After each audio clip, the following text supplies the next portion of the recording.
Ang katotohanan minsan ay mas nakakatakot kaysa sa anumang kwento. At si Carmela, sa kanyang 31 taon na buhay bilang hornalista, ay malapit nang matutunan ang leksyong iyon sa pinakamahirap na paraan. Dahil sa Davao del Sur, sa isang baryong walang pangalan sa mapa, naghihintay ang isang lihim na matagal nang itinatago ng mga tao. Lihim na kapag nalaman mo, hindi ka na makakatakas. Dumating si Carmela sa Barangay Dilim ng Agosto, dalang ang kanyang kamera, notebook at walang hanggang pagkaosyoso. Galing siyang Manila at ang kanyang layunin ay simple: magsulat ng feature article tungkol sa mga alamat ng aswang sa Mindanao. Para sa kanya, ito ay mga kwento lang, folklore, superstition, entertainment para sa mga mambabasa. Hindi niya alam na malapit na niyang matutuklasan kung gaano katotoo ang mga kwentong iyon. Ang barangay ay maliit, mga 30 bahay lang nakakalat sa gilid ng kagubatan. Ang mga tao ay tahimik, masyadong tahimik. Nang magtanong si Carmela tungkol sa mga aswang, lahat ay umiling lang at nagkunwaring hindi nakakaalam. Pero ang kanilang mga mata ay nagsasalita ng ibang kwento, takot, alalahanin at isang malalim na lihim. "Wala pong mga aswang dito, ma'am," sabi ni Kapitan Tomas nang bumisita si Carmela sa kanyang opisina. Ang matandang lalaki ay nakaupo sa likod ng isang lumang mesa. Ang mga kamay ay nakapatong sa ibabaw. "Mga kwento lang iyan ng mga matatanda. Wala kayong makikita rito." Pero si Carmela ay sanay sa ganitong sagot. Alam niyang may tinatago ang mga tao. "Kapitan, may nagsabi sa akin na may mga nawawalang tao dito. 3 tao sa nakaraang taon." Nag-iba ang ekspresyon ni Kapitan Tomas. Ang kanyang mga mata ay naging mas matigas. "Kung sino man ang nagsabi sa inyo niyan, nagsisinungaling. Wala kaming nawawalang tao dito. At kung mabuti para sa inyo, umuwi na kayo sa Manila. Walang istorya dito para sa inyo." Pero hindi sumuko si Carmela. Humanap siya ng isang lokal na guide, si Berto, isang lalaking 35 taong gulang na may pamilya sa barangay. Sa simula, ayaw niyang tumulong, pero nang alukan siya ni Carmela ng pera, pumayag din siya. "Kung gusto ninyong malaman ang totoo," bulong ni Berto habang naglalakad sila sa daan patungo sa kagubatan, "pumunta kayo kay Lola Dionisia. Siya lang ang makakapagsabi sa inyo ng lahat. Pero babala ko sa inyo, baka hindi ninyo gusto ang maririnig ninyo." Nakatira si Lola Dionisia sa dulo ng barangay, sa isang lumang bahay kubo na nakapatong sa gilid ng kagubatan. Ang bahay ay puno ng mga halaman, anting-anting at mga bote ng mga gamot. Nang lumapit si Carmela, binuksan ng matanda ang pinto bago pa man siya kumatok. "Ikaw pala ang hornalista mula sa Maynila," sabi ni Lola Dionisia. Ang boses ay mababa pero malinaw. Ang kanyang mukha ay puno ng kulubot, pero ang mga mata ay matalim pa rin. "Alam kong darating ka. Nakita ko sa panaginip." "Lola," sabi ni Carmela, medyo nagugulat, "gusto ko pong magtanong tungkol sa mga aswang. Pumasok ka? Puto?" Hindi ligtas na pag-usapan ng mga bagay na iyan sa labas. Sa loob ng bahay, umupo si Carmela sa isang lumang bangko habang si Lola Dionisia ay naghanda ng tsaa. Ang hangin ay mabigat, puno ng amoy ng mga dahon at incense. "Ang mga tao dito," simula ni Lola Dionisia, "ay may lihim na matagal nang itinatago. Alam ng lahat ang lihim na ito, pero walang nagsasalita. Dahil kapag nagsalita ka, mamamatay ka." Napakunot ang noo ni Carmela. "Anong lihim iyon, Lola?" Tumingin sa kanya ang matanda ng diretso. Ang baryong ito ay nakapaligiran ng mga aswang. Nakatira sila sa loob ng kagubatan at tuwing gabi, lumalabas sila para maghanap ng pagkain. Pero hindi sila pumapatay ng sino man dito sapagkat ako ang pumipigil sa kanila. Paano? Tanong ni Carmela, hindi sigurado kung maniniwala o hindi. May ritual akong ginagawa tuwing puno ang buwan, paliwanag ni Lola Dionisia. Nag-aalay ako ng pagkain, hayop, hindi tao, at nag-orasyon ako ng mga lumang dasal na itinuro sa akin ng aking lola. Ang ritual na iyon ay nagpoprotekta sa buong barangay. Pero ngayon, huminto ang matanda at bumuntong hininga. Ang ritual ay bumabagsak na. Bakit? Dahil may isang bagay na nawala.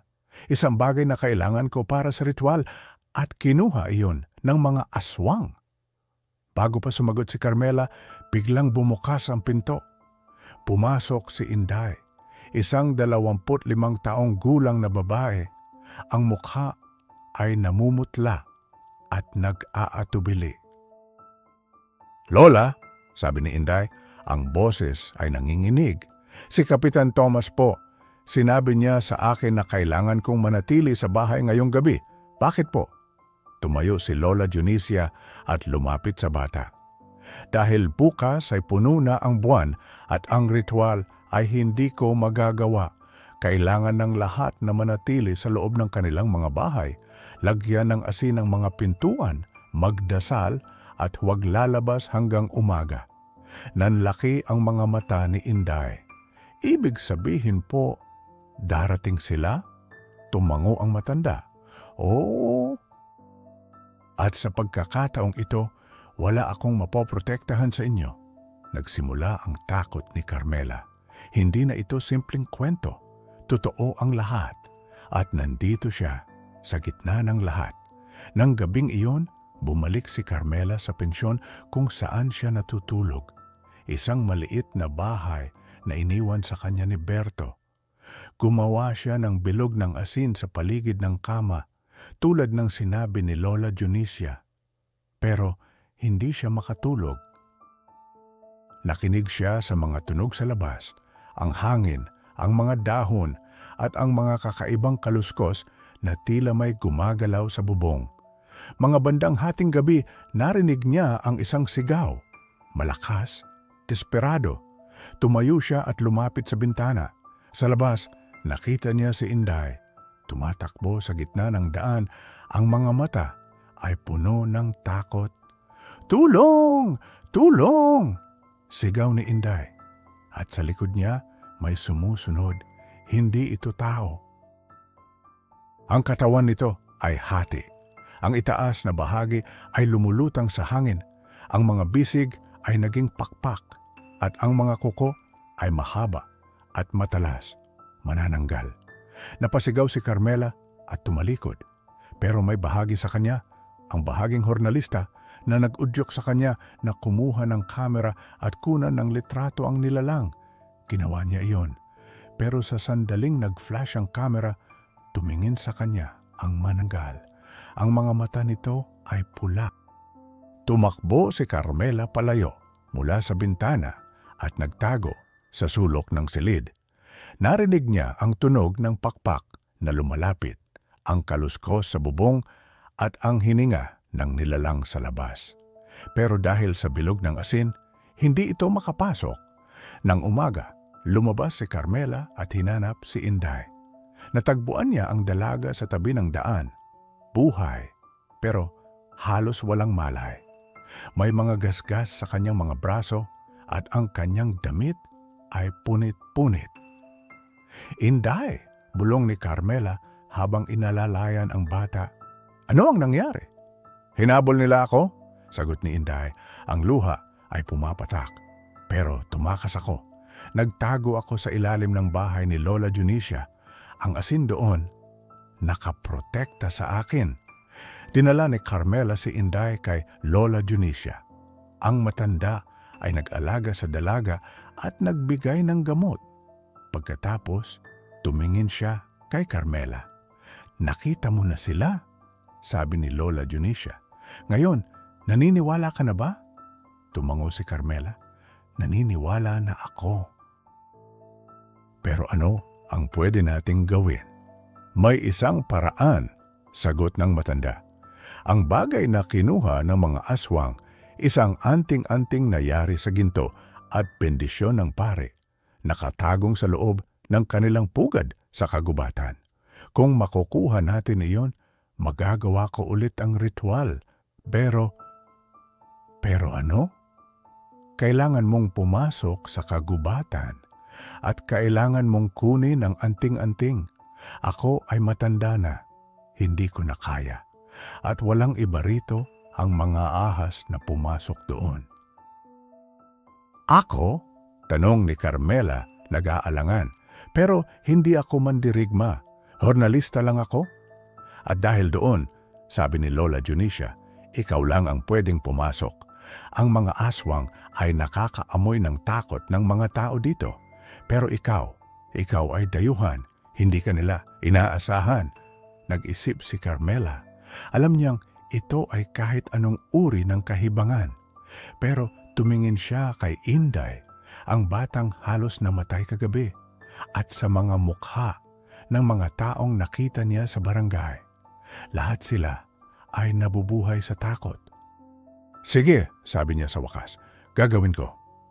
Kinabukasan ng hapon, naglakad si Carmela patungo sa kagubatan kasama si Berto at dalawang iba pang lalaki. Binigyan sila ni Lola Dionisia ng mga anting-anting, asin at isang mapa kung saan nakatago ang pugad ng mga aswang. Huwag kayong maingay, paalaala ni Berto habang naglalakad sila. At huwag kayong titingin sa likod. Kapag nakaramdam kayo ng presensya, magpatuloy lang kayo. Ang kagubatan ay madilim, kahit tanghali pa lang. Ang mga puno ay matataas at makapal at walang ibon na tumutunog. Parang patay ang lahat. Naglakad sila ng mahigit 1 oras bago makarating sa pugad. Ang pugad ay isang lumang kubo sa gitna ng kagubatan. Pero hindi ito normal na kubo. Ang mga dingding ay kulay dugo at ang bubong ay gawa sa mga buto. Sa paligid may mga bangkay ng mga hayop, aso, pusa, baboy, at ang amoy ay nakakaduwal. Nandito na tayo, bulong ni Berto. Pumasok ka na, bilisan mo. Pumasok si Carmela sa kubo, ang kanyang puso ay tumitibok ng mabilis. Sa loob, nakita niya ang anting-anting, nakabitin sa gitna ng silid, nakapaligiran ng mga buto at dugo. Lumapit siya at kinuha ito. Pero sa sandaling hinawakan niya ang anting-anting, narinig niya ang isang tunog, isang ungol. Lumingon siya at nakita ang isang aswang na natutulog sa sulok. Matanda, ang balat ay kulubot at ang mga pangil ay mahaba. Gumising ito. Sino ka? Tanong ng aswang. Ang boses ay paos. Bakit ka nandito? Tumakbo si Carmela palabas ng kubo, hawak ang anting-anting. Sumigaw ang aswang at hinabol siya. Tumakbo rin si Berto at ang dalawang lalaki. Pero ang aswang ay mas mabilis. Tumalon ka sa ilog! Sigaw ni Berto, itinuro ang isang maliit na ilog sa gilid. Hindi sila makakatawid sa tubig na umaagos. Tumalon si Carmela sa ilog.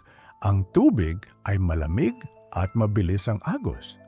Ang aswang ay tumigil sa tabi ng ilog, sumigaw at tumalikod. Nakaligtas sila. Bumalik sila kay Lola Dionisia at ibinigay ni Carmela ang anting-anting. Ang matanda ay ngumiti. Ang unang ngiti na nakita ni Carmela mula sa kanya. Salamat, sabi ni Lola Dionisia. Ngayon, magagawa ko na ulit ang ritual. Nang gabing iyon, gumawa si Lola Dionisia ng ritual sa gitna ng barangay. Nagsindi siya ng mga kandila, nag-orasyon, at inihahandog ang mga hayop sa mga aswang. Ang buong barangay ay nanood, nag-orasyon din. At nang matapos ang ritual, ang hangin ay naging tahimik. Ang presensya ng mga aswang ay nawala. Ang barangay ay ligtas na muli. Pero bago umalis si Carmela kinabukasan, lumapit sa kanya si Lola Dionisia. "Tandaan mo," sabi ng matanda, "ang mga aswang ay hindi namamatay. Sila ay naghihintay lang at balang araw, babalik din sila. Kaya kailangan nating maging handa palagi." Tumango si Carmela. Umuwi siya sa Manila na may dalang litrato, kwento at isang leksyon na hindi niya malilimutan. Ang katotohanan ay mas nakakatakot kaysa sa anumang kwento. At sa Davao del Sur, sa Barangay Dilim, ang takot ay hindi lang kwento. Ito ay buhay.